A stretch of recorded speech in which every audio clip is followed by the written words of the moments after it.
বৈশাখ মাস পড়ে গেলেই আমাদের এখানে মেলা তো শুরু হয় আর শেষ হওয়ার নাম নেই। একটার পর একটা মেলা হতেই থাকে।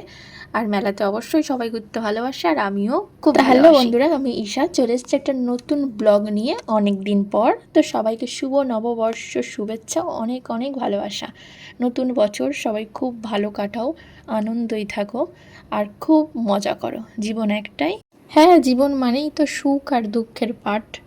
তাও আমাদের বেশি দুঃখের পাটটাই আসে, সুখের তো দেখা নেই, তবুও নিজেকে সুখী রাখতে হয়। তো আমি গিয়েছিলাম চড়ক মেলায়, আর আমাদের এখানে 4 দিন মেলাটা হয়। আমি গিয়েছিলাম দ্বিতীয় দিন।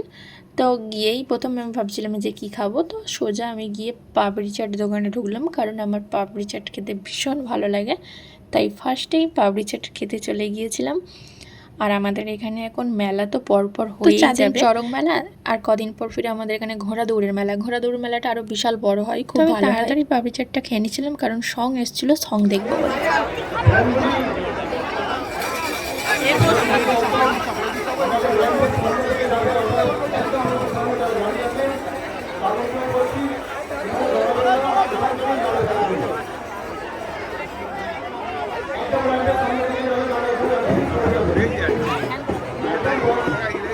এটা কি দিদি নেতাজি?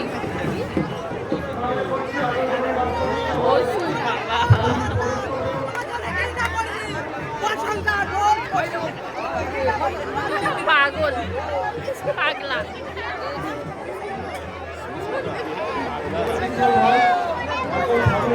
এটা আবার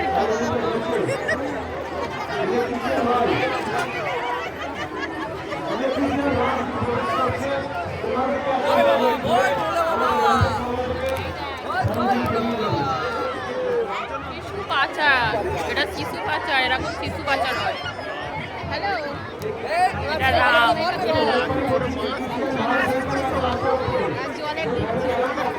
জল বিক্রি করছে। তো আমরা সবাই মিলে সং দেখছিলাম, আর প্রচণ্ড ভিড় হয়েছিল, কারণ সং দেখতে সবারই খুব ভাল লাগে, কারণ সবাই বিভিন্ন ধরনের সাজ সাজে।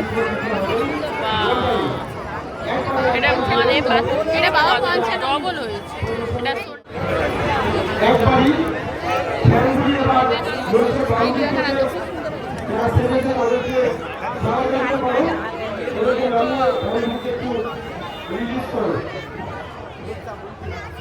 আচ্ছা, একটা কথা বলতে চাই, এই যারা সেজেছে তারা কিন্তু এটা অনেকক্ষণ ধরে সেজেছে, এটা বেফুল আলোকিন্দর।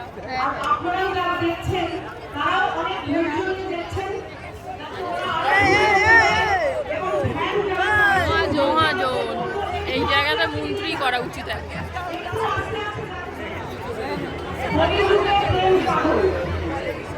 এটা দিদি কি যিশু? এ আমাদের পরম ভয় পাচ্ছে। ও এটা হেভি হয়ে যায়।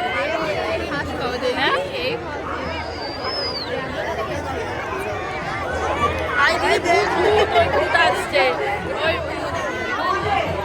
শিববান্তি শিববান্তি।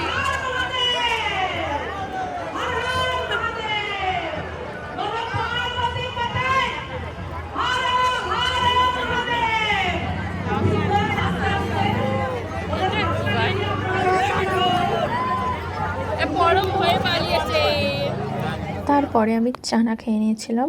চানাটা ভীষণ খেতে ভালো হয়েছিল, আর প্রচণ্ড ঝালও হয়েছিল। ঠান্ডা ঠান্ডা লস্যি খেলাম, কারণ চানাটা প্রচণ্ড ঝাল ছিল আর প্রচণ্ড গরমও পড়েছিল। তো অনেক মেলা ঘুরলাম, এবারে বাড়ির দিকে রওনা দেবো। তার আগে ভুট্টা কিনে নিলাম, কারণ যেতে যেতে খাবো।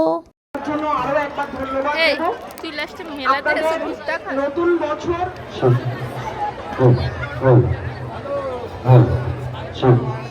এবারে বাড়ির দিকে যাচ্ছি। আমি দেখতে পাচ্ছি না, হাত তুলতে ঠিক আছে।